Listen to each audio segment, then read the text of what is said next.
Vaarilla on saari, se vaarin saari on. Martti Ahtisaari sai Nobel-palkinnon. Hyvä Martti!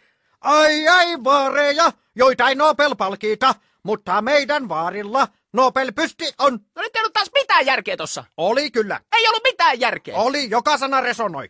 Ai vaareja. Niin ai heitä mitättömiä vaareja. Joita ei Nobel-palkita. Niin ai heitä. Mutta meidän vaarilla Nobel-pysti on. Niin on meidän vaarilla. Onko sun vaaris Martti Ahtisaari? Ei ole kyllä. Noniin, eli teidän vaarilla ei ole Nobel-palkintoa. Jumalauta! Riimittelin itseni pussiin siinä kieltämättä. No niin teit. Ei ole Ahtisaaren sukua minä kyllä, se on myönnettävä. Sä olet niin sekaisin, että jos olisit vielä enemmän sekaisin, sä et olisi yhtään enempää sekaisin, koska toinen enempää ei voi olla sekaisin. Mutta ei laulun sanoja pidä ottaa kirjaimellisesti. Se on kyllä totta. Se on vähän vertauskuvallista tekstiä, vähän niin kuin Mauri Sariola, huumeissa. No saisse se oli kuitenkin. Vai kuka sen tietää, kuka näitä Sariolan tekstejä tekee? Voi olla hyvin hänen vaimonsa. Ihan sama. Tai vaimon ystävätär. Pöysti, menet ja tutkit, kuka on sanoittanut äsken kuulun kappaleen. Täh? Onko sen tehnyt se vaimo vai sen kaveri vai joku muu? Sun tekemältä se kuulosti. Ai kuulosti? Joo. Ai tunnistit minulle tyypillisen polveilevan trokeen? Tunnistin, että se oli sekavaa paskaa. Et hauku Mauri Sariolaa. En hauku Mauri Sarjolaa, kun haukun sua. No minua saat haukkua. Sariolan puolesta otan haukut. Hieno kirjailija. Poliiseista kirjoitti osuvasti.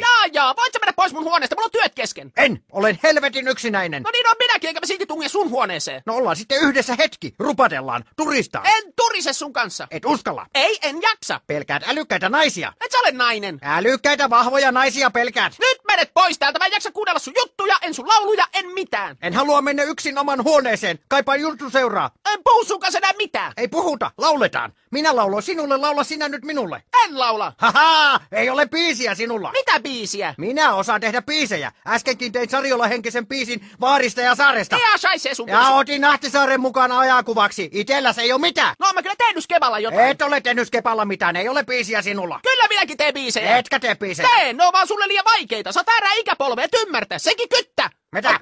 Niitäkin kyttä, mutta ei silleen sisimmässäni oo. Laula nyt. Saat loppupäivän vapaata, jos laulat sen biisin. Saanko? Saat, anna palaa. Okei, mutta et sit naura. En naura. Tää on aika herkkä. Epäilemättä on herkkä. Tää on kaihoisa tutkielma minun Älä puhu sitä auki. Pitää luottaa yleisöön. Okei. Tää on ruutspastissi. En tajunnut mitään. Aloita. I would give it all up for my woman. I would give it all up for my woman. I would give it all up for my woman. I would give it all up for my woman. I would give it all up for my woman. I would give it all up for my woman. I would give it all up for my woman. But my woman won't give it up for me. Ei pudonnut yhtään. Oot sä vähän hanurista jo? Taiteesta ei voi kiistellä, mutta minun biisi oli parempi. Toisin kuin Pöystin biisi. Ei jää soimaan päässä. Ei ole Pöystin biisi hittiainesta. Nyt menet siitä. Tää on mun huone. Nyt menet. Niin meni sais se biisi, Nikkari Pöysti. Surkeita lauluja vääntää. Huhhuh, ei jää Pöystin biisi päähän. Apot kivitä tappot. Jumalauta, jäi päähän. I would give it up for the woman. I would give it up for the woman. I would give it up for the woman. I would give it up. Jumalauta,